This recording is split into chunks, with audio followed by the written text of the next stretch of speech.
This week on the PRESSURECAST, Atari announces a new console, Telltale announces 3 new seasons, and the Pokemon Go Fest was a disaster. It's Monday, July 24th, 2017. Everything happening in the world of video games is here, now, on the PRESSURECAST.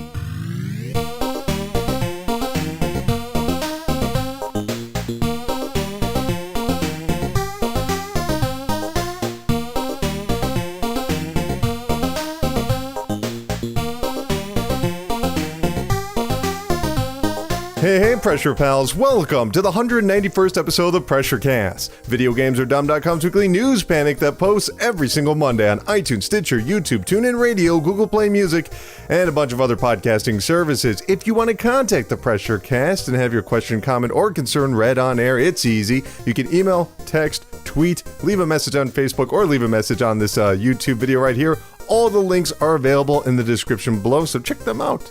Go ahead and go do that. Man, what a great week so far. It's been an amazing week. You know why? Because I've been playing Splatoon 2, the amazing brand new Nintendo Switch game. And in case you don't know, I was a huge fan of the original Splatoon when it was released on the Wii U, but because no one really bought that console, the player base was a little tinier, you know? This time around though, I don't know, it's like every second I can find a game with a bunch of people and the internet connection is good and I just get to paint everything with ink and it's awesome. So I'm hyped up. I don't want to go back and play more of that, but I can't because we gotta do the PRESSURECAST. PRESSURECAST is important after all. So if I'm hyped about Splatoon, I think you need to get a little hyped, which means we gotta get on the train. Juke, juke, juke, juke, here comes the train. Tooty toot toot.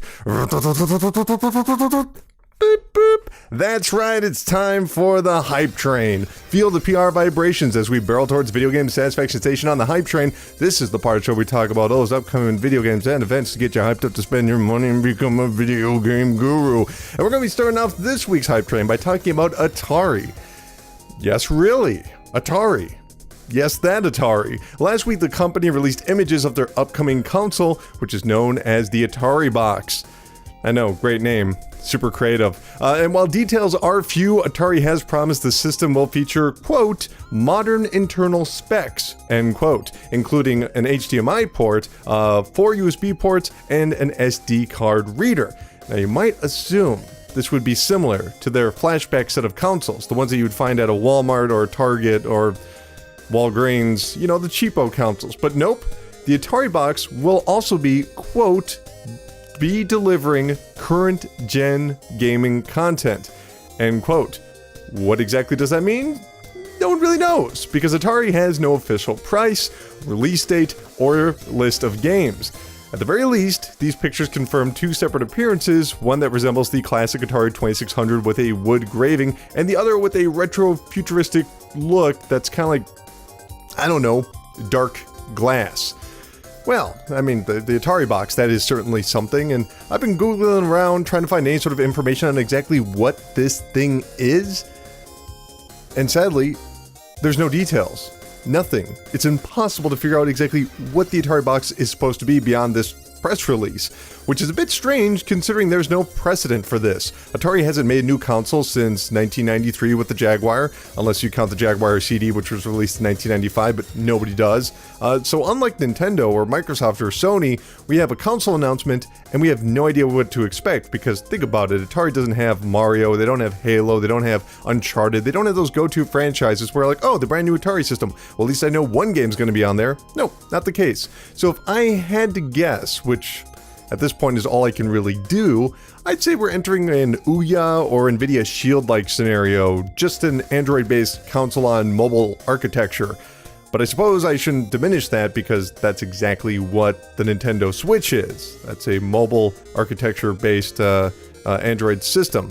Though I can confidently say this will be nowhere near as ambitious as the Nintendo Switch, just, you know, something for smaller titles. But I have 2 conflicting thoughts on this.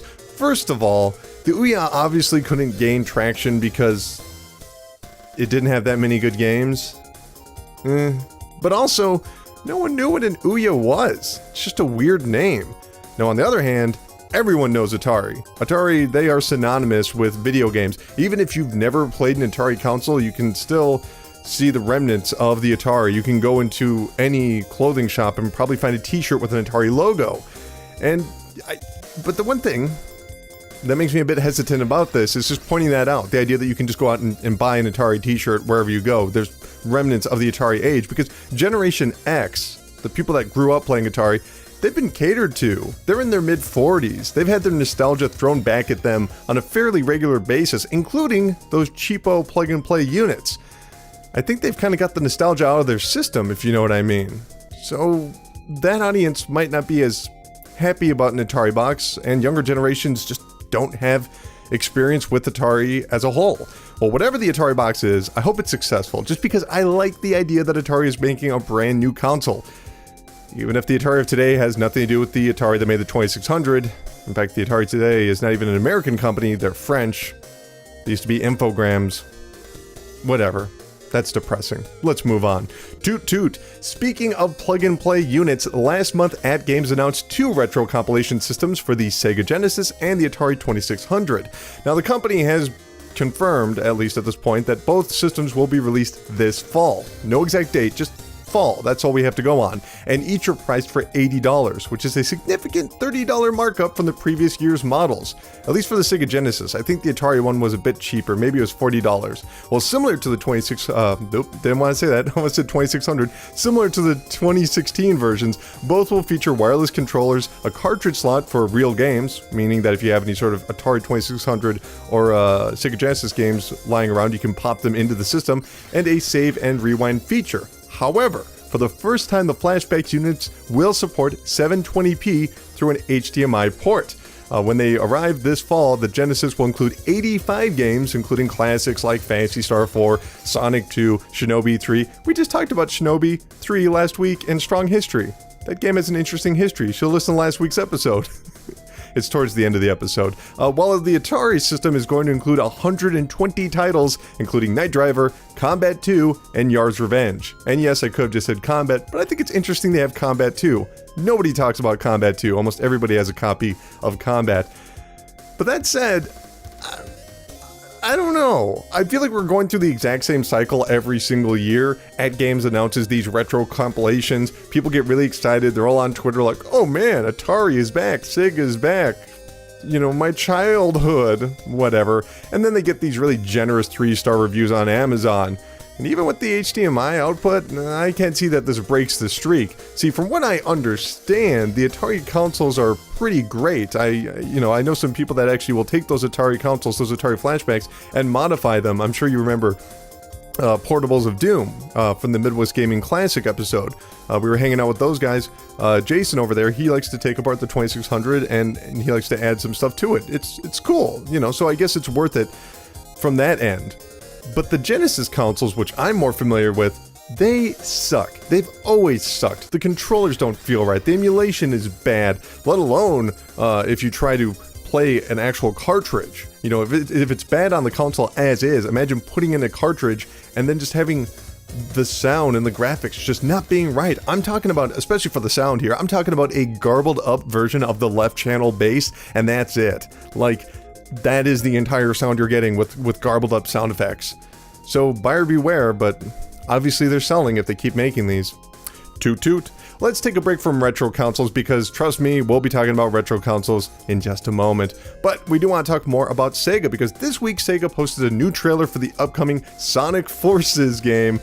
Not to be confused with Sonic Mania, this is a fully 3D title in the vein of Sonic Generations. You know, you got your 2D Sonic and your 3D Sonic merged together, but the 3D levels is what makes this different from Sonic Mania, which is more of a retro throwback. Well, in the video, Sonic encounters a new villain, simply known as Infinite, who, according to Tales, is faster than Sonic. Well, great. He also looks strikingly similar to Sonic, except he's black and has a red aura around him. Either way, Sonic Forces will come to the Nintendo Switch, PlayStation 4, Xbox One, and I believe PC later this year. Now, normally we don't cover trailers here on the PRESSURECAST, but Jesus Christ, this one is worth it. You want to go out of your way to watch this one. Trust me, you have to see this. Now, if you've been listening to the show for a while, you probably know that I don't really like Sonic the Hedgehog. To me, it's a dead franchise with a dead mascot. I just think that once you have several entries under your belt as a franchise, and most of them are bad, your franchise is dead. Not to mention the games haven't been selling all that well for some time, and maybe that's because they were Wii U and 3DS exclusives. No, I take that back. 3DS should have had better sales. But the Wii U ones I understand, because the Wii U wasn't a best-selling console. I guess. I don't know. I figure that's where their audience is. But either way, when it comes to Sonic, I go into every new trailer and every new game with an open mind. Because who knows? This might be the one. This might be the one where Sega finally gets it right. I don't think it will be, but I go in with an open mind and go, okay, show me what this is, you know? And let me start off by saying, they've been releasing trailers for this game. Multiple trailers since last summer. Last summer is when they announced, you know, the Sonic in 2017. They didn't give us an exact title, but that's when we saw the very first trailer. And they've all taken place in the exact same Mediterranean-type city. That's over a year of trailers and one location. Not a good sign. Not a good sign. Second, we have two things that never go well together in a franchise, or at least the Sonic franchise, a new animal character and a new villain. They just merged those ideas into one and called it Infinite. And if you think it's worked in the past, like Knuckles, okay, I'll give you that. It worked okay with Knuckles. But if you think Shadow was cool, I got nothing for you. I think he was lame. I think he was really, really, really, really lame. Third, the drama of this trailer is just awful. It's so bad because this trailer is very story-centric. It's trying to build up anticipation for this encounter between Infinite and Sonic. But Infinite, he's so cheesy. He's like looking at his hand like the most lame JRPG villain, and he just goes, "You may call me Infinite." Or however, how does he even say it? He's like, "You may call me Infinite." You know, like, the evil glowing red hedgehog is posh. Like, he went to etiquette school. You know what I mean? Like, he's trying to sound like he's a real educated dude. He knows which fork to use at the dinner table. It's so bad. It's so bad. And that's all I really wanted to talk about. I just wanted to get that off my chest. Okay.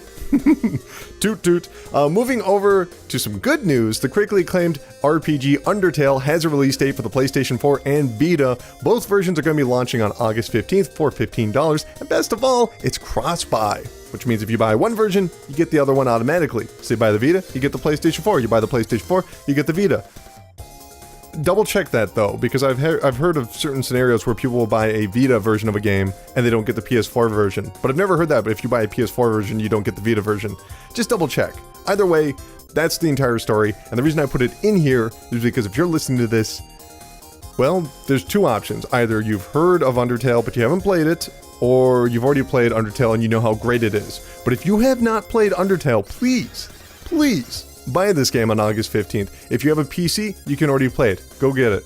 Just go get it. If you have a PlayStation 4 or Vita, absolutely get this game. It's only 3 hours long, which is really short, and yes, there's replay value, but it is one of the best games I have ever played. And what exactly is it about? I don't want to tell you because I want you to go out and play it for yourself without being spoiled, which also means you really shouldn't Google this game because the fan base, well, they're one of those fan bases that just love to tell you exactly how to play a game.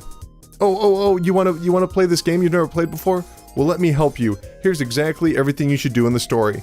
That's not fun. Don't be a toxic fan base. That's bad. Anyway, toot toot. Another quick bit of PlayStation news. The classic 2007 PSP title Panda Pond is coming to the PlayStation 4 on August 1st, though Sony did not list a price. The game has been remastered for both 1080p and 4K support. In Panda Pond, players control a quirky army that fights to a beat, which means you have to move to the rhythm, tap the buttons to increase the efficiency of your fighting, I guess.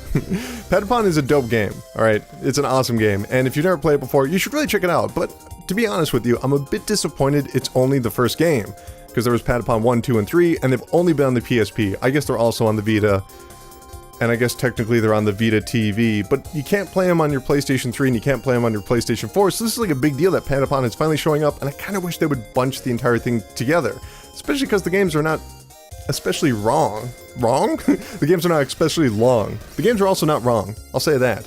You know, they're really tight and not all that intensive graphically. But I do hope this encourages other companies, including Sony themselves, to release a few PSP games into a remastered bundle. You know, the PSP was a fantastic system.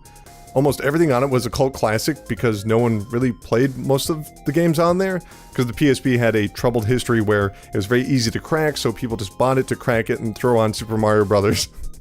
True story. Like, the PSP, one of the best-selling consoles of all time. The games, not so much. It's really depressing. And if you're wondering, like, oh, all right, what games should I play on the PSP? Or if you're wondering, what games would I like to see on the PlayStation 4 being remastered? Well, let me tell you, I got a few titles in mind. First of all, Pursuit Force would be my number one. It's this crazy action game that I believe was made by Sega, where it's sort of a hybrid between a racer and a shooter, where you're driving up to people that are criminals, of course. You're trying to get to the lead criminal who's like in first place, and you shoot their car, and you even jump on top of it, and then shoot the driver, and then take over the car. So you're always jumping from exploding car to exploding car. It's super fun, and I think it'd be awesome. Second, I think that they should maybe port Portable Ops, Metal Gear Solid Portable Ops. Because that game never got an HD remaster, you can't play it on the Vita unless you're in the UK. There's some weird licensing rule.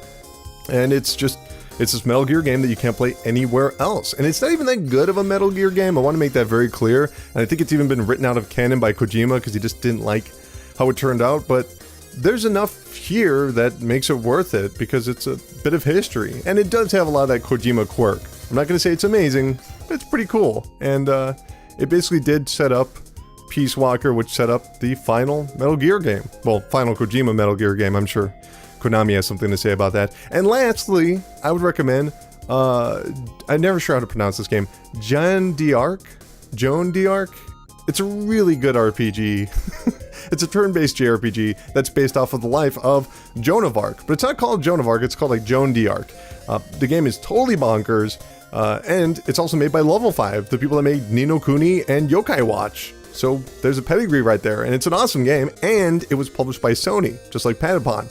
So it's really up to Sony to just, do it already. Hurry up, man. Anyway, I'm telling you, if you've never played a PSP, highly recommend it. They're super cheap if you find one used. Do not buy them off of Amazon. People have jacked up the price because if you own a PSP, you're likely not going to want to give it away. You're not going to want to sell it because there's so many experiences you can't play anywhere else. Unless you use an emulator, but most of the PSP emulators aren't that good. Anyway, toot toot. This brings us back to those damn retro consoles we were just talking about. Over the weekend, the much sought after SNES Classic went up for pre-order, and as predicted, it sold out in a matter of minutes. But just before that, a NeoGAF user discovered a European Union trademark application for the Nintendo 64 controller. You can actually go online and see the images yourself. It is a white background with what seems to be the Nintendo 64 controller, which of course has the 3 prongs in the middle analog stick and the big start button and the, that's just it. The 64 controller, as soon as you see it, you identify it. There's no other controller like the 64 controller. So seeing that from the European Union, it was kind of suspicious because this just happens to line up with the same timeline as the NES Classic. There was a patent there, and then that was announced. And then the SNES Classic, there was a patent around this time, and then it was released. So just prior to announcement, they would always patent these controllers, leading many to believe that a Nintendo 64 Classic might be coming soon. So is it true or is it not true? Is Nintendo going to do this? Well, I don't know. And honestly, I shouldn't even talk about this. I really shouldn't. Because every time I say anything about this whole SNES Classic concept, I get it wrong. See, that's the thing. I'm willing to admit when I am wrong, and I am always wrong about the SNES and NES Classic. I mean, last year I said that the NES Classic would outsell the PlayStation 4 and Xbox One, and I still think it would have, but Nintendo deliberately gave that console a limited run. I don't understand why they did that, but that's what they did. That's what they did. So you know what? I was wrong. And then last year, after the NES Classic, or earlier this year, after the NES Classic run ended, I said that Nintendo would probably hold off from an SNES Classic and then just reissue an NES Classic with different games, I was wrong again, because the SNES Classic is happening. So you know what? No predictions. Maybe it will happen, maybe it won't. I don't care. I don't care what happens. But I can say this, at the very least. If I can't comment on the future, I can comment on the past, and I can talk to you about the Nintendo 64 as a whole. And let me tell you, I've said this before, and I always get flack for it, but the Nintendo 64 was a bad console. It was a very lackluster console. And no matter what they put on that N64 Classic, or don't put out on that N64 Classic, it'll always be true that the Nintendo 64 was lame. And I can already imagine some listeners are throwing down their earbuds in disagreement, but hold on. Let's be real honest with each other. How many great Nintendo 64 games were there? How many truly stellar titles appeared on that console? Let's find out. Let's think about it for a second. Obviously, Mario 64. Everyone's going to say that. Both Zelda games. Ocarina of Time, Majora's Mask. Fair enough. GoldenEye. Absolutely. Banjo-Kazooie. Another good one. Conker. I loved it back then. And me personally, I loved all of those wrestling games from back in the day. The No Mercy, WrestleMania, WCW versus NWO Revenge. Lots of great games right there, right? Rogue Squadron, that's another title that people often point to. Technically impressive. I didn't really like it, but okay, we can throw that on the list. And Ogre Battle 64. Fantastic game. Really good. Oh, also I should mention there's a really good Ogre Battle on the PSP, which is actually a remake. Let Us Cling Together. PSP is a good system. Nintendo 64 isn't. Because let's think about this for a moment. What could they put on this Nintendo 64 Classic? They can't put any of the rare games on there, so Perfect Dark, GoldenEye, that's gone. Oh, not to mention Banjo and Conker. That is not happening at all. Jet Force Gemini, not going to happen. Now what about those games that I like? Those wrestling games? No way. No way. WWE is not going to let them license out the old WrestleMania 2000 WrestleMania or No Mercy. It's not going to happen. Star Wars? Rogue Squadron, it's unlikely, but they've made deals with Sony to release those old SNES games, so I'm not going to rule that entirely out, but I will say it's unlikely. So what do we have? We have Mario and Zelda, maybe Ogre Battle, maybe Ogre Battle, maybe. And that's it. Star Fox 64, good game. Just want to make sure we have them all. And Pokemon Snap, that's a cute game. Not a great game, but it's cute. I can imagine those games also being on the Nintendo 64 Classic. And I know people like to disagree with me, or I guess they don't like to, they just happen to disagree with me. But seriously, the Nintendo 64, in general, has aged incredibly poorly outside of Zelda and outside of Mario 64. Because back then, all of the ports were worse than the PlayStation 1 versions, because the 64 cards couldn't hold nearly as much information as a CD. We're talking like a tenth or less of a CD when it comes to Nintendo 64 cards. And a lot of the exclusives were pretty terrible as well. Seriously, go back and play Turok. Remember Turok? Everyone's like, oh, this is one of the reasons you gotta own a 64. Turok is so great. You can barely see 5 feet in front of you. There's so much fog because the processor can't keep up and actually render the stuff in front of you. It just can't. And the audio, all the audio was flat and just bad audio. I'm sure if you played Tony Hawk on the 64, you remember that the songs were like 30 seconds long and that there were like half the tracks were missing because it just didn't have that much data on there. Like developers were very eager to get onto the CD generation, but Nintendo held them back. So they had to figure out who to go with. Sony outsold them. So the ports were generally pretty bad, and the exclusives were really slim to none. There aren't that many Nintendo games on there. And for the love of God, don't tell me you like Mario Party. We're not counting Mario Party. You can count one of the Mario Parties, I guess, but not for me. So you know what? I bet they could do a Nintendo 64 Classic, and I'm willing to bet that it will sell a bunch of units, but I can't imagine what the collection is going to be because of what I just mentioned. I don't know. Don't forget to send your hate mail. Check the description below. You can send me hate messages. Toot toot. Moving over to Xbox, once again, we have our list of new backwards compatible titles, and let me tell you, I'm a big fan of this week. First off is the Xbox Live version of Virtua Fighter 2, which if you've never played it, it's fairly different from the most recent Virtua Fighter games. And I say that out loud and then I realize there are no recent Virtua Fighter games. It's been almost a decade since Virtua Fighter 5 online. That's depressing. But if you've never played Virtua Fighter 2, really good early 3D fighting game where you have like moon jumps, it's a gem. Get a buddy. Play together. It's great. Up next is Costume Quest 2, which is a Double Fine RPG. And you can tell by the way I'm talking that I don't think it's such a good game. It's really not. The first one's really good. It's a really good RPG, turn-based kind of thing. Part 2, just, no. Just kind of, all the charm was rinsed out of it. And for Double Fine, that's saying a lot. And then there's Frontline Fuels of War, which has also been added to backwards compatibility. I'll give them credit for adding this game. It's probably the most 2008 game ever released. It just has that kind of, you know, post-Iraq invasion mentality, super gritty desert shooter with tanks. Not so good.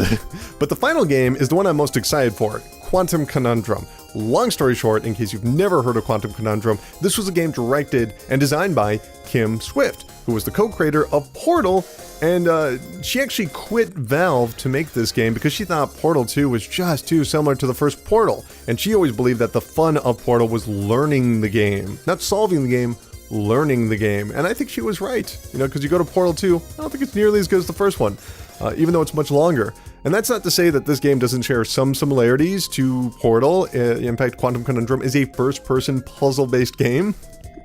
But instead of shooting portals, you actually change the world around you. You make everything fluffy so you can move stuff around, or you make everything heavy so it comes crashing down. That rhymed, I just realized. I love Quantum Conundrum. One of my favorite games of last generation in general. I think the reason it has a bad reputation is because they did release a PC port and it was not good. It was not optimized. So reviews are all over the place, but if you have a PlayStation 3 or you have a 360 or an Xbox One, I do recommend this game. I love it. Super charming. Just great. Anyway, toot toot. January 2015. Yes, that's how we're opening up this story. That was a long time ago, right? There's not many things that happened specifically in January 2015 that we still talk about today. Right? But developer Techland is looking to change all that. That doesn't make any sense. But what I'm trying to say is that Dying Light is going to receive even more DLC, 10 separate DLC packs to be specific, all of which are going to be free. I know, right? Yes, each of these are going to be launching over the next 12 months, and according to Techland, they will feature, quote, new challenges, enemies, master new gameplay mechanics, solve more horror mysteries, and even explore never-before-seen locations, end quote. Wow, this has to be like a Polish thing, right? I mean, that sounded wrong, the way I just said that. But look at The Witcher 3. Look at all the free DLC it got. I mean, and of course, CD Projekt Red is Polish. And now look at Techland. Another year of free DLC? This game came out in 2015. By the time this wraps up, this game will be over 3 years old. DLC is not unheard of, but free DLC a year's worth? That's crazy. Now, I'm not sure why Techland is doing this, but I suppose it's that they can sell more copies of Dying Light. Makes sense. But, this is my conspiracy theory right here. I think it's a goodwill gesture to support, to create support for the brand that is Techland, because they did just become a publisher this year, so maybe that has something to do with it. You know, whenever CD Projekt Red puts out something, I'm sure people will support it because they like that they received good treatment from that publisher and that developer. So I think that's what Techland's doing. They're trying to be like, hey, support us the way we're supporting you. And I think that's great, even if I didn't really like Dying Light. But it's a win-win for everyone involved. Good for them. Toot toot. Telltale Games sure had a busy week. On Wednesday, the company announced 3 separate new seasons for their popular adventure game franchises. I'm sure you've played one of these at least in the past. First off is the 4th and apparent final season for Telltale's The Walking Dead, which is actually called Telltale's The Walking Dead: the final season. That's apparently going to launch in 2018. The first season was released way back in 2012, and it earned a Game of the Year award at Spike's Video Game Awards show. That was a good year, actually. There was a couple of good years for that Spike Game Awards show, because first Telltale won, and everyone's like, whoa, an indie game just won. And then the next year, Journey won, which technically is not an indie game, but it was a smaller game. And then, of course, the VGX happened in 2014, which is probably the worst thing related to video games to ever happen at an award show. Have to preface that. Alright, up next is the follow-up to this year's Batman series titled The Enemy Within, which will kick off next month on October 8th. According to the press release, this season will focus more on Batman's rogue gallery, including the Joker and the Riddler, which is cool, because I played a little bit of that Batman game. It was alright. Not amazing, but pretty good, so you know. And finally, and perhaps most surprisingly, The Wolf Among Us is receiving a second season next year. This, of course, is based off the comic series Fables, and that series centers around a gritty noir-style rendition of classic children's fairy tales. Now, in case you're wondering why is The Wolf Among Us that big of a deal, by all accounts, this game didn't do well, or at least nowhere near the level that Telltale Games generally does. I mean, just look at Batman and The Walking Dead. Those are pretty big franchises. Fable, not so much. In fact, we haven't seen anything from The Wolf Among Us since it launched in 2014, 3 years ago. That's a lifetime ago in Telltale time. But yeah, Telltale likes to stay busy. They already got Guardians of the Galaxy. They already got that Minecraft series going on. And let's be real, there's no way they're actually going to end The Walking Dead this season. I mean, don't get me wrong, they're probably going to end that storyline, but they've already had 2 sub-series through The Walking Dead, so I'm sure they could return with a new character. I'm sure Walking Dead Season 1, New Beginnings. They can call it that, whatever they want to call it. Now, if Telltale really wants to impress me, they really want to impress me, because they're showing me all these new seasons. Look at all the stuff we have. If they really want to impress me, make a new engine. Seriously, it's been a minute. There is no reason your little mannequin games, because let's be honest, the characters look like mannequins, should be going at 12 frames per second. It's ridiculous. Telltale, make a new engine. I'm sure it's difficult. I'm sure it's very, very difficult, but you're pulling in the bucks. You have to reinvest in your product. That's the most important thing you can do as a publisher and developer. Anyway, toot toot. So last weekend was EVO, which in case you don't know, it's like the biggest fighting game tournament ever. It's awesome. They cover all the big games from Street Fighter to Smash Brothers and Marvel vs. Capcom, everything pretty much. And because of this, there's always lots of reveals for DLC and new games. And this year was no exception, so I've collected all of the fighting game news just for this one story, because there's a ton of it. There's an absolute ton of it, but it's all just about brand new characters, and at least one new game. So first off, let's talk about Comic-Con, because Marvel vs. Capcom Infinite showed off some new characters. Well, that's not true. They showed off new characters for Infinite, not for the Marvel vs. Capcom series. In fact, all of these characters were in Marvel vs. Capcom 3. They introduced Spider-Man, Frank West, Mike Hagar, and Nemesis from Resident Evil. Mike Hagar is obviously from Final Fight, Spider-Man is from the Spider-Man, and Frank West is from The Walking Dead. And we even got to look at their brand new skills and supers, which is cool. But yes, more holdovers from Marvel vs. Capcom 3. But I think the biggest news here is that the voice of Frank West is back. And I was reading online that people are saying these are new bits of dialogue. They are not recycled from Marvel vs. Capcom 3. And if you don't know what I mean, when they released Dead Rising 4 last year, they got a new voice actor for Frank West, who was like a fine voice actor, but just wasn't Frank West, did not embody the character. And also the writing for that game was really bad. So it's cool to see the original Frank West has returned. Seriously, do not play Dead Rising 4. That game is so bad, I actually reviewed it and forgot to post the review. I still have it. Still haven't posted it. It's true. Well, up next with some controversy is Abigail, the brand new character for Street Fighter V, although he's actually from the original Street Fighter. And if you're saying controversial, what are you talking about? Well, if you watched EVO last weekend, or I guess 2 weekends ago, there was a quick and harsh bit of feedback on Twitter and at the convention themselves, because everyone looked at Abigail, and he's a big guy, you know, he's just a big guy, and some people went, oh, he's just a big guy, he's stupid, this sucks. But I really dig him. He's huge, he's even bigger than Zangief, and for me, that's good, because that means that he's different. Stop hating. And I guarantee you, people are going to hate on Abigail, they're going to release him, he's going to have some weird costume, then everyone's like, oh, I like that costume. And he's going to be at EVO next year. Wait and see. Wait and see. It's pretty much a guarantee he'll be at EVO next year, because they have thousands of people piling in to play Street Fighter V.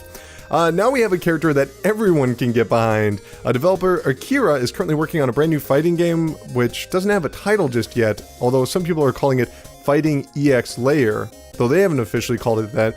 Either way, Fighting EX Layer, we're going to call it that for the moment, is a merger between Fighting Layer and Street Fighter EX, but without any of the Street Fighter characters. I'm sure you remember Street Fighter EX, that was the 3D version of Street Fighter. But Akira has announced that Skullomania will finally return when the game launches next year. If you're not familiar with Skullomania, he's as stupid as he sounds, but that is what makes him great. Just a dude that's wearing a skull costume. Like a skeleton costume. Like a black with the skeleton outline. It's stupid. And speaking of badasses, Bandai Namco has announced their latest DLC addition to Tekken 7, and is none other than SNK's own Geese Howard, which, much like Akuma, will include all of his signature moves and projectiles. Like I said, if you watched EVO, I would recommend go on YouTube right now and look up the reveal trailer for this, especially if you can get camcorder footage or phone footage from the event, because the audience went nuts. Absolutely went nuts when they showed off Geese Howard. You probably have seen him. He wears like the really loose-fitting garb, and he also has like blonde hair that's slicked back. But the audience was totally shocked when it happened because, well, it was unpredictable. Yeah, that's an inside joke. Now let's move over to Dragon Ball Z. The popular Japanese magazine V-Jump has confirmed that Namek Piccolo and the human Krillin will be joining the roster. Also announced is the Future Saiyan Trunks. Not to be confused with the Trunks from Z and Super. This is Future Trunks because he's from a different timeline. Goku and the Heart Medicine androids. Whatever. This is very predictable, if you ask me. But I gotta say, the fan response to this game at EVO was overwhelmingly positive. People were really hyped for it. And I know Arc Systems, the people that are developing this, they make Guilty Gear, they make Blaze Blue. They're great developers, but I get this tinge of skepticism because this title looks really simple to me, just really simple. Either way, I do hope we get more villains. That's kind of what I'm interested in right now. I want more villains from the Dragon Ball universe. I want the Ginyu Force. I want Dragon Ball villains in general, like General Tao. That'd be cool. And finally, before we get to the charts, Arc System Works, the guys that are making that Dragon Ball Z game, are also working on a brand new title called Blaze Blue Cross Battle Tag, a fighting game that includes characters from Blaze Blue, as well as Under Night In Birth and Persona 4 Arena. It will apparently launch at some point in 2018. Neat. I'm curious to see how this turns out. I like all three franchises. All three are great fighting games, but whenever they do these mashups, certain powers get knocked down a few pegs. It doesn't always turn out. Just remember Capcom Fighting Evolution.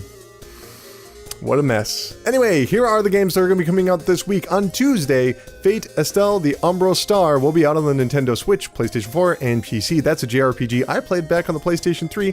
I did not like it very much. Fallen Legion will be out on the PlayStation 4. Pyre will be on the PlayStation 4 and PC. That's the game that's being developed by the same people that, was it Supermassive Games, I believe is the name of the developer, and they also made Bastion and the other one on PlayStation 4. I can't remember at the moment.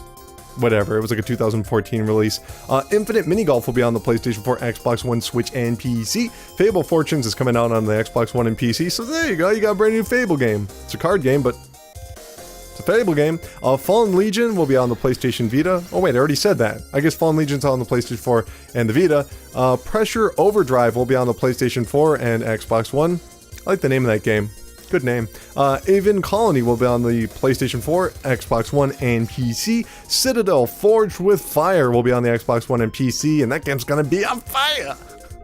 We have a couple of physical releases, which are all exclusive to GameStop, so let's go through those.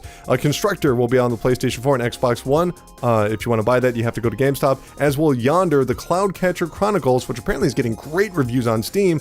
That's also going to be only available at GameStop and only available on the PlayStation 4, but it's also available on PC if you have Steam, obviously. Unbox Newbies Adventure will be on the PlayStation 4. You can also only get that at GameStop. And now, finally, for Tuesday, Call of Duty Modern Warfare Remastered will be on the PlayStation 4, Xbox One, and PC, and you can buy that everywhere. Don't gotta go to GameStop for that one.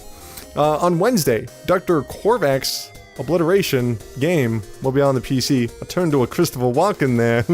On Friday, Super Cloud Built will be on the PlayStation 4, Xbox One, and PC. Hey Pikmin will be out on the 3DS, which of course is the Pikmin platformer. We'll see how that turns out. Miitopia will be out on the 3DS. Miitopia! I don't know what that voice was.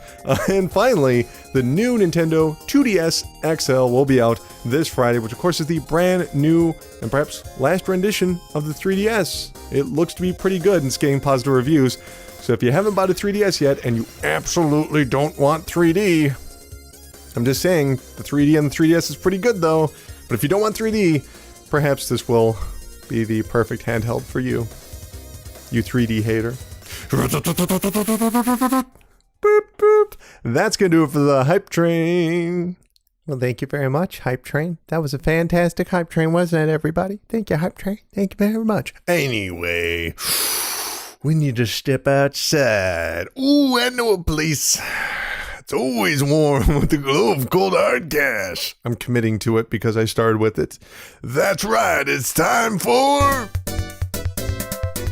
the Chart Park, the land where money grows on trees. Yes, the Chart Park. This is the part of the show. We talk about the legal business and financial news in the video game industry, and we find out which fat cats of Wall Street are going to tip their top hats towards Lady Luck. So, you know, over in the Hype Train, we talk about all the latest video games and events, right? But over here in the Chart Park, we talk about the business side of things, including public relations. And sometimes we have Pocket Talk, where we talk about the mobile games, all the things going on in mobile. Well, this story had all three, but because the biggest part of it is PR, we're going to put it here in the Chart Park. Yes, we're going to be talking about the first ever official sponsored Pokemon Go Fest that happened last Saturday, and boy, it did not go well. Tickets were priced at $20 when they were on sale back in June, but demand was so high, scalpers were selling the tickets for over $200. Fairly impressive. Is that why everything went wrong? Nope. One of the major reasons everyone wanted to go to this thing was because the first legendary Pokemon ever, Articuno and Lugia, well, I guess that makes them two of them, they were going to be appearing at this festival, which made fans really eager to get inside. Some might even say angry to get onto the Chicago park grounds because this took place in Chicago in the middle of the day, which was quite hot. Lines stretched for blocks, and I do mean blocks. There are photos that you can find online, and angry fans began tweeting, "Let us into the Pokemon Go Twitter account." Then once inside, all Pokemon Go activities were unavailable, with players unable to connect to the game or a server, which led to the crowd yelling, "Fix your game," and "We can't play." But perhaps the most disastrous moment was when Niantic CEO John Hake took to the stage, being just booed out of the building before even saying a single word. There's video out there, you have to see it. Now, it hasn't been confirmed totally, but it appears that many people will be getting full refunds as well as $100 in Pokemon Go currency. But holy shit, if you haven't seen these videos, I really do recommend you go out of your way to find it. Just these people standing around in the hot sun booing a $1 million CEO. I assume he's a millionaire at this point. He's working for the company that made Pokemon Go. He has to be. And I can't help but feel bad for John Hank because, you know, no one plans for anything to go this bad. And you can already see he is deflated, but he goes on stage and there's just whatever was left is being drained out of him. You can tell it's just his ghost is just leaving his body. But on the other hand, you have to feel bad for these fans because Saturdays are not guaranteed days off for for everyone. There are many people out there that work full-time jobs that have to work weekends, so I'm sure many of those people had to request off, and other people have other responsibilities. I'm sure there were people that had babysitters lined up. Yes, I really do believe that there are people that would go to a Pokemon Go festival without bringing their kids. Sure, why do you want to bring a 1-year-old? That's stupid. They're not going to catch anything. But really, when I step back and I look at Pokemon Go Fest, I'm not trying to throw too much shade here, but this is just how I feel. What was the point of this event? If you're going there to meet other Pokemon Go players, okay, I get it. I understand. You want to meet like-minded people. I go to things and meet people, and I think it's really cool. It's really special when there's something you're really into and you meet someone else that has a similar opinion. It's a really cool moment, especially when you can't find those people every day, But spending $20 to be in the hot sun with a bunch of sweaty nerds, and I know that you're going to say that's a stereotype, but trust me, I have gone to convention and there are sweaty nerds and they smell like shit. They smell like absolute shit. I'm not saying everyone there, but trust me, there are individuals that will make up for the rest of them. Trust me. Anyway, I just don't see the appeal in it. And besides that, even this news story will have no effect on Pokemon Go. players around the world will continue to buy items, and well, there's just so many users out there that didn't even have to experience this that it's not going to increase a negative connotation. No more negative than what they already thought, because people complain about Pokemon Go all the time, but they still play it, don't they? You know? And even if in a hypothetical scenario, all of the fans were so angry that they just went, screw it, I'm not playing Pokemon Go anymore. If for some reason Pokemon Go shut down today, Niantic has already made a mint. Still, if they ever do another one of these, Niantic really needs to make sure their servers are in order. Moving on, our next story also has an equally complicated classification because it involves phone games and PR and new games. But yes, we're going to put it in the chart park because PR seems to be the major focus right here. So way back in January, Nintendo announced its Nintendo Switch online service would be handled, for the most part, on a mobile app. Then in May, the first official headset for the Switch was released, and it showed that it required two separate 3.5mm jacks, one connected to the console and one connected to your phone for voice chat, which wasn't great. Now, during this week's launch of Splatoon 2 and the actual service, even more limitations have been revealed. First of all, the app cannot be used in the background of your phone's OS, meaning you cannot check text messages or notifications. Okay. Second, the phone must be unlocked the entire time, which means that the screen has to be on the entire time, increasing the phone's battery drain. Unsurprisingly, the response on Twitter and elsewhere was swift and aggressive. I'm sorry, but there is no excuse for what just happened. There is no excuse for this app. It is a colossal embarrassment. It is a colossal embarrassment to phone apps and to all console manufacturers. I know it sounds like I'm exaggerating, but seriously, what a stupid thing to do. I remember when they said, oh, well, we're gonna put all the stuff on a phone. Wasn't happy about that, but hey, you know what? Got used to it. Whatever. We'll find out how it goes. But this, there's no other way to put it. This is stupid. And I don't want to go off track here, but one of the many reasons I'm skeptical about certain immersive experiences, whether it be augmented reality or virtual reality, is that it prevents people from checking their phones, right? And I know that sounds like a very small thing, but how often do you check your phones? How often do you check your email? How often do you check your Facebook? How often do you check your Twitter? How often do you check your text messages? Whatever it may be, you're always looking at your phone. Is it going to rain today? I don't know. I'll look at my phone, whatever it might be. Oh, crud. What time does that movie start? I'm going to check my phone. Just random thoughts throughout the day. It answers every question you have in your head. That's what the phone does these days. So you are frequently using it. That's why I'm skeptical about virtual reality, right? Okay. And then you do that. You build an app that basically locks down a phone. And I don't care what app you are. You don't get to control my phone. You don't get to own my phone. You got to play nice with the other apps, or else you're getting deleted. Problem is that I own a Nintendo Switch, so I guess I'm putting up with it because I have to review these games. But yeah, there's no other way to say it. Just stupid. And Nintendo would better fix this because, well, I guess it doesn't matter. They'll get away with it. They will absolutely get away with it. You know, I give Nintendo credit as much as I can, but this shit, it's unbelievable. Unbelievable. No one else would do that. No one else. Stupid. Anyway, moving on. In more Nintendo news, it appears the Squid Kids from Splatoon 2 will soon receive their very own cartoon. The Japanese manga publication Koro?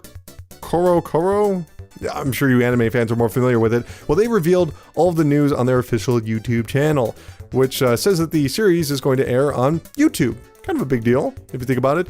Fans of Splatoon, the Splatoon manga will see a resemblance as the story and characters are based on the already released comic. The show will debut next month on August 12th. And that's really the whole story right there, but I gotta say, I'm equally excited and kind of disappointed. Now, I know that some fans will come along and subtitle this thing so that I can watch it. It's not a big deal that I don't speak Japanese, or maybe even the channel itself will provide Japanese subtitles, or I'm sorry, English subtitles. Who knows? You know, but the reason I'm disappointed is that I hoped for something bigger. Because if you go back and you listen to those 2015 PRESSURECAST episodes, you can hear me raving about how Nintendo needs to make a Splatoon TV show. But now that time has gone on, I can totally understand why they went with YouTube, because that's where children are. Kids watch a lot of things on YouTube. Hi, kids. But this isn't worldwide. It's very Japanese-centric, and I think that's what's disappointing to me. I think that's underestimating the potential of Splatoon as a children's franchise. I mean, look at what you do in Splatoon. You're Squid Kids, and they're little jerks. They make messes with Super Soakers. That is what every child wants to be. Or at least what I would want to be as a kid, right? Oh, maybe it's just me. Moving on, speaking of little jerks, popular Twitch streamer DrDisrespect has garnered quite a following for being disrespectful on Twitch. I guess that's kind of self-evident. In the game PlayerUnknown's Battlegrounds, he's often seen intentionally killing his teammates just for fun. That's great. While team kills are possible in PlayerUnknown's Battlegrounds, they are meant to be accidental, with any deliberate kills going against the user end agreement. Makes sense. Like, you accidentally shot somebody, that's part of the drama. But if you're going around just killing your team, you're a dick, and you're going to get banned. And having broken that rule publicly and repeatedly, because he was streaming it, DrDisrespect was given an outright ban, with PlayerUnknown's Brendan Green, tweeting out, quote, "If you break the rules in PlayerUnknown's Battlegrounds, no matter who you are, you're going to have a bad time," end quote. DrDisrespect quickly took note of this, replying to his tweet, before eventually stating back to Mr. Green, quote, "If I could do the splits, I'd roundhouse kick you in the neck, but since I can't, I'll kick you in the front. I'll just front kick you in the chest instead. Lightning," end quote. Wow. Well, Green apparently did not appreciate the joke, responding, quote, suggesting violence is the best way to solve a disagreement is just wrong, even if you were playing a character," end quote.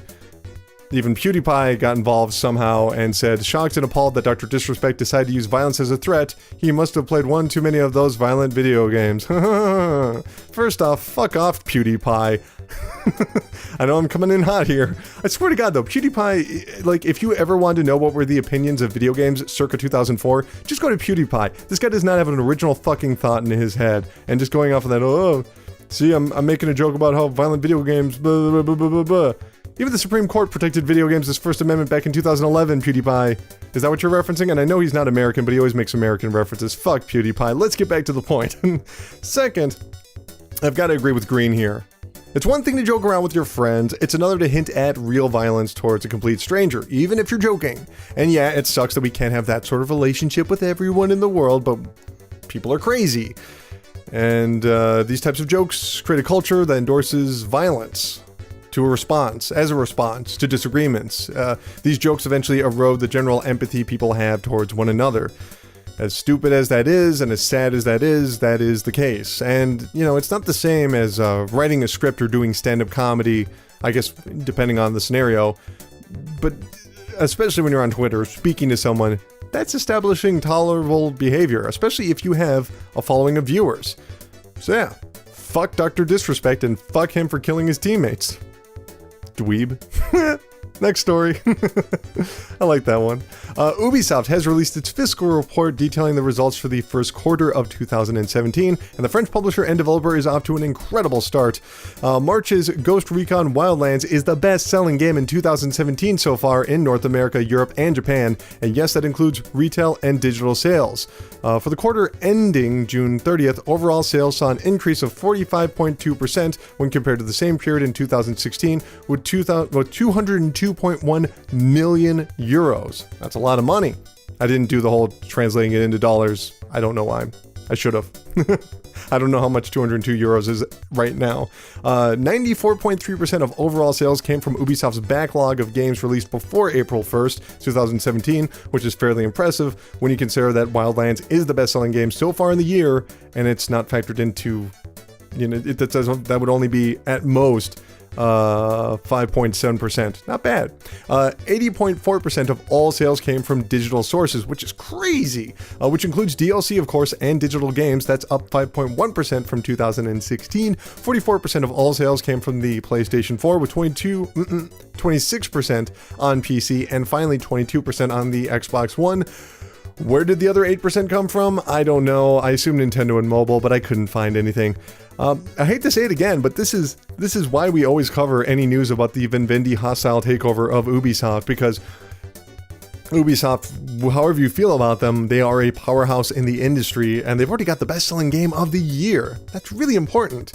Now, will Ghost Recon Wildlands still be the best-selling game when the year ends? Probably not. I'm going to say no, just because last year they had the exact same scenario with Tom Clancy's The Division, and then by the time the year closed out, that was in third place. Not to undermine the success of Ghost Recon Wildlands. It's very successful, but just as time goes on, there's always one or two things like Call of Duty that will eventually knock off early year successes, especially because people buy more games in the fall. They still do, even if spring is up compared to previous years, more people buy games in fall. So good for Ubisoft. Anyway, moving on to Xbox news, Microsoft recently released its last quarter report, including some very mixed news about the Xbox brand. So, on the plus side, Xbox Live active users increased by 4 million when compared to the same period last year. Though, it's still not that great. Here's the thing. Last month, they had 55 million users, or last quarter, they had 55 million users, whereas this quarter, they have 53 million users, so they're down by 3 million users from the previous quarter. Games revenue was up $44 million, bringing it to $1.65 billion. Software and services, they also saw favorable growth, up to 11%. Very good. But here's the problem. Users were down 2 million from the previous quarter, even though they're up from the previous year, but Xbox hardware fared far worse, only bringing in, it fell 29% year on year. As for Microsoft as a whole, the company posted $23.3 billion in revenue, raking in $6.5 billion in profit. And even in the earnings report, the earnings call, CEO Satya Nadella stated, quote, "Our gaming business is more than $9 billion and growing profitably," end quote.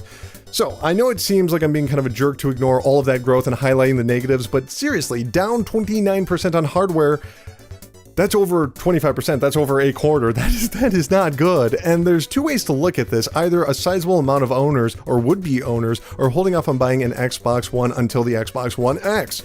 Or they probably heard about the Scorpio, which I'm sure has some effect on the overall sales.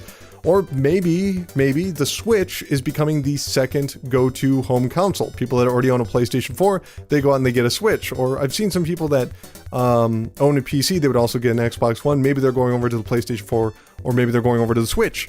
But the Xbox brand, in general, has lost momentum. A lot of the momentum that I actually just picked up last year when they released the Xbox One S. Now, they have cited the idea that because sales, they've actually reduced prices, and also that they haven't sold as many units. That's why it's down by 29%. And I believe that, but year on year, that's a sizable drop. Especially because Sony doesn't have the same problem. I hate to make that comparison, but Sony actually gives us more specific numbers, and we can see that they of course they're beating Xbox, that's nothing new, but they're beating their previous years every single year. Like the sales of the PlayStation 4 is ramping up. And it's actually the inverse problem if you think about it. Sony, in general, the company is doing bad, whereas Microsoft is doing great, you know? The Xbox is not doing as well, whereas the PlayStation is the only thing that does well for Sony in general, especially with their movies division. It's just not shaping up. If the Xbox One X, when it's released this November, doesn't fill in that gap somewhat, the Xbox brand needs a serious makeover. But I suppose we should wait until Sony releases more numbers before assuming anything, but I'm assuming this is just not going well. In a surprising bit of news, Bioware has announced that Casey Hudson will return to the company to become its brand new general manager, meaning the former general manager, Aaron Flynn, is leaving Bioware after 17 years with the company. On their official blog, Mr. Flynn actually released a statement saying, quote, "I have been contemplating changes in my own life for some time, but when I heard that Casey had confirmed that he was up for the task, I realized the opportunities before us. I will be working with him over the next couple of weeks to help him catch up and do my part to set him up for success to be the best GM he can be," end quote. I've seen some people online trying to connect the failure of Mass Effect Andromeda to Aaron Flynn's departure, because of course Andromeda was released, it bombed, and now Flynn is leaving, but I think that is a bit exaggerated. There's no denying Andromeda was a flop. It fell off the charts completely, word of mouth killed it, and there's whole rows of unsold games. But they just announced Anthem, you know, at the Xbox One press conference, and unless EA is concerned with the quality of that game, I can't see why they would push Flynn out. Especially when you consider that Casey Hudson left the company right after Mass Effect 3, and everyone said, oh, it's because Mass Effect 3 didn't do quite as well. Either way, it's a hell of a time for Hudson to return because, like I said, he was the man behind Mass Effect, and everyone assumed he left because of Mass Effect 3. But now he's returning to the studio that made Mass Effect, and Mass Effect is over. Apparently, it's going to be on hiatus. Just a weird time. So, welcome back. Kind of cool. Moving on, let's go over to the charts, because this is the chart park. We talk about the best-selling games, and we have the top 10 best-selling games in North America for the month of June.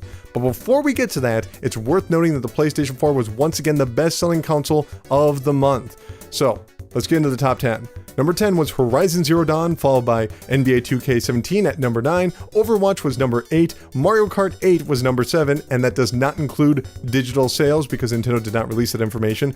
Number 6 was The Legend of Zelda Breath of the Wild, also did not have digital sales included. Number 5 was ARMS, also did not have digital sales included. Number 4 was Crash Bandicoot Insane Trilogy. Number 3 was Grand Theft Auto 5, because of course it is. Grand Theft Auto will never slow down. Number 2 was Injustice 2, and number 1 was Tekken 7, taking the entire month of June. Congratulations, Tekken 7. A couple of things to note here. All of the Switch games are kind of bundled together, so it's almost like we can kind of see the Switch fan base purchasing these things with the basically, it's just kind of interesting to see that. But more importantly, I think the Crash Insane Trilogy did amazingly well considering that it only had 2 days in June. It was released on June 28th, I want to say, and obviously it becomes July 2 days later. But even so, it still was in 4th place, and it was the second best-selling game on the PlayStation Network. Congratulations, super cool. Second, Prey. The game Prey. It's gone. It is gone from the charts. It was in 5th place in May, at least, and now it's nowhere to be seen. And I wish we had more data, but according to Steam Spy, there's only 358,000 copies sold on PC right now, which isn't bad, but not quite as good as they would hope. As for the PSN top 20 for the month, it didn't even place at all. It is gone. Prey is over. I think that game is horrible, so I'm glad to see more people aren't playing it. Although I'm kind of sad for the developer because they need to make money. I get that. But I'm glad less people are playing that game because it's not a good game. And you can go to youtube.com/videogamesardone if you want to see what I thought about it. And lastly, third, probably the most depressing news about the entire month of June is that the Wipeout Omega Collection completely bombed. It was a bomb. It is nowhere on the NPDs. It didn't place at all. It launched in June, did not place in the NPDs. Well, what about PlayStation Network? It's a PlayStation 4 exclusive after all. Nope, didn't appear anywhere in the top 20. Nowhere. Now, it does have something going on over in the UK. Like if you go to the UK top 10 charts, which we will in a moment, you'll see that Wipeout Omega Collection is there. But if you're a flop in Japan and America and all you've got is the UK, that's brutal. That's brutal. Now let's go over to the cursed land of tea and crumpets known as the United Kingdom to talk about the top 10 best-selling games over there. Starting off with number 10, Injustice 2, followed by Horizon Zero Dawn at number 9. Number 8 was Wipeout Omega Collection, which we were just talking about. Number 7 is Minecraft Xbox Edition, which of course is the Xbox edition of Minecraft. Number 6 was Forza Horizon 3. Number 5 was Grand Theft Auto 5, because of course it is.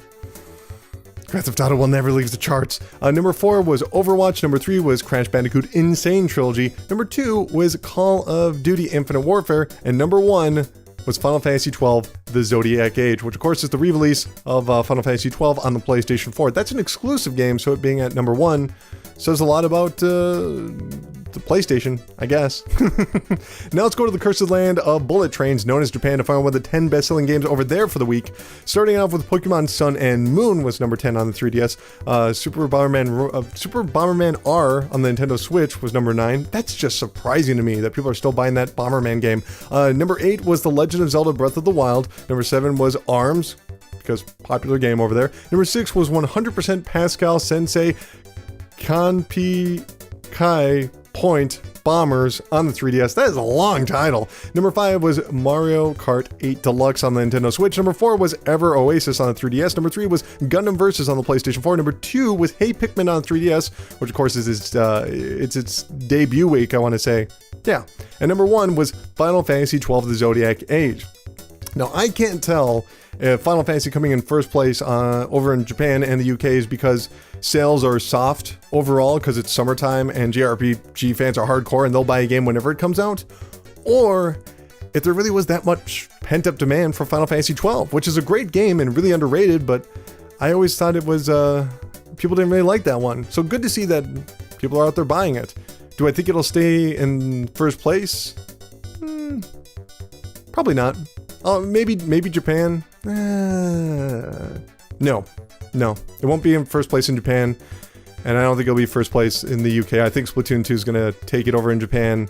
I'm not sure what's going to take over in the UK. That's just a prediction. Just putting it out there. But what were the best-selling consoles over in Japan? Well, let's find out. Starting off with the new 2DS LL, which is what they call the XL over there, with 43,315. Nintendo Switch with 31,906. PlayStation 4 with 28,569. New 3DS LL with 12,101. PlayStation 4 Pro with 7,649. PlayStation Vita with 4,655. 2DS with 1,901. New 3DS with 1,1242, Xbox One with 200, Wii U with 146, and in last place is the PlayStation 3 with 129, which means for the first time in just 1 week, the Xbox One is back from not being in last place.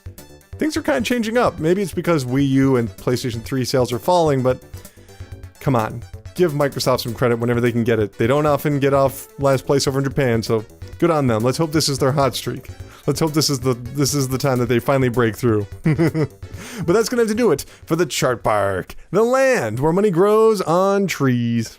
We've now come to the final segment of the show where we take a look back at the week that was 10 years ago and beyond to find out if there's any historical events, and there usually are. It's a little something, I like to call Strong History.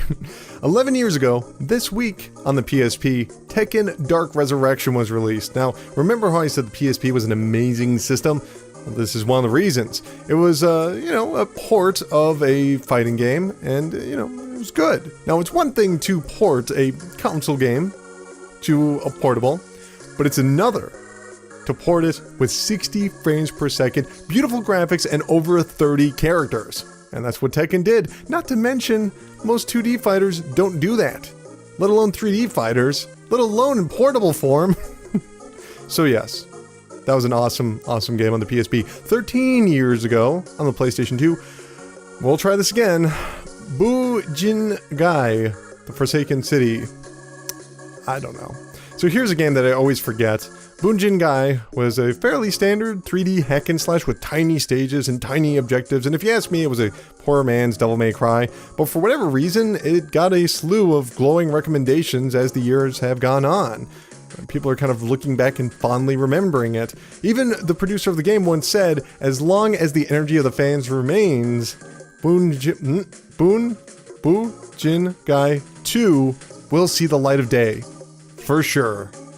But he said that back in 2012, so I guess the energy of the fans didn't remain. What are you going to do? 16 years ago, on the personal computer, Max Payne was released, and I know it's hard to remember that Max Payne was originally a video game.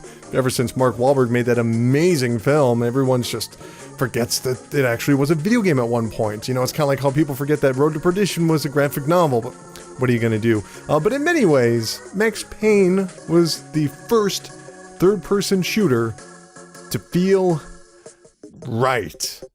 Just right. And that's probably because the developer Remedy took their time when they were making the game. When they first showed off in 1998, audiences were blown away by it at trade shows. They even showed off this stuff called bullet time, which was slowed down, and this was before The Matrix, so people were like, wow, this is incredible. But by that point, in 1998, it had already been in development for 3 years. And little did Remedy or that audience know that it would be another 3 years before it would be released. Well, the plot is simple enough in the game. In case you've never played it, you are a hard-boiled cop that loses his family, and then years later, he gets revenge during a snowstorm. Now, that's simple, right? But it turns into this elaborate crime noir story with side missions into cults and crime families and drugs and inner regret, like manifest inner regret that you actually have to play through. Not to mention the game launched during the peak of slow motion movies. See, they had planned on bullet time and it didn't release until 2001, which was right when The Matrix was already out on DVD, and people were they were all about The Matrix, so it capitalized on that. When it finally released in 2001, it showed off, it received a bunch of glowing reviews, and eventually Game of the Year awards, but the franchise hasn't exactly burned bright, with 2012's Max Payne 3 disappointing sales. But all third-person shooters, from Uncharted to Splatoon, owe a bit of their success to the first game's tight controls and brilliant camera innovations. So, there you go. I love Max Payne. I played it on a bunch of different things. It's still great. I played it on the iPad once. That was weird. 19 years ago, on the Sega Saturn, Radiant Silvergun was released in Japan. Now, you might know the developer Treasure. They made things like Gunstar Heroes and Mischief Makers and a bunch of other things. And you know why they're great? Because they make great games. But you know what sucks? They are a Japanese developer, which means they don't often share stories about their work. So we really don't have anything to talk about Radiant Silvergun in this segment of the show. But in short, if you've never played it, it's one of the best top-down shooters of all time. Not only do you shoot, but you slash, because you got a sword. So even though you can't learn anything about the game, I recommend you go out and play it, because it is available on the Xbox 360. 21 years ago, on the PlayStation 1, Tecmo's Deception Invitation to Darkness was released. Now, if you're only familiar with the latest versions of Deception, you might assume this game featured all the anime cheesecake of later incarnations. But nope, this was far more creepy, dark, almost sinister. This is where players would set up elaborate traps throughout a castle, and then they would have to kill the invaders. You could either capture them or you could kill them. And if you think capturing sounds more humane, just remember that you were keeping them alive to steal their souls, to create magic potions. If you ask me, this is when the series was way better. It was a first-person game, it was super fun, and you got to be a true bastard. Nowadays, with the anime stuff, it's just a bit too happy and optimistic. Maybe that's just me. There's a bit of snark to it all, whereas back then, this game felt evil. Yeah. 24 years ago, on the Sega Genesis, Echo the Dolphin was released. Now, the 90s were a truly different time. There wasn't really an indie scene to speak of because the industry was so small. Indie was just part of the industry. It wasn't separate. And while experimental titles existed, they usually weren't picked up by major publishers, but for whatever reason, Sega financially backed a game about a dolphin. A strange game about a dolphin. A strange game about a dolphin that fights aliens because the aliens are draining the ocean of their life. And the only one that can save them is the dolphin. It's called Echo the Dolphin. But anyway, to prepare for the game, Ed, and I'm never gonna get this guy's name right, but Ed Annuzita, I think he's Italian, I'm not really sure. Anyway, Ed read up on John C. Lilly, who was a researcher who either studied dolphins or assaulted dolphins, depends on who you ask. Either way, the franchise had a surprisingly long life with 2 sequels on the Sega Genesis, one being a more proper sequel, while the other one was a kid's educational game, and they even had a sequel down the line on the Dreamcast and PlayStation 2. So, Echo the Dolphin, why did it stop? Where did it go? No one really knows. Ed took Sega to court for the rights to Echo the Dolphin, which eventually they settled back in December. Yes, just this past December. But neither party has spoken publicly about the fate of the dolphin. What will happen to Echo? We just don't know.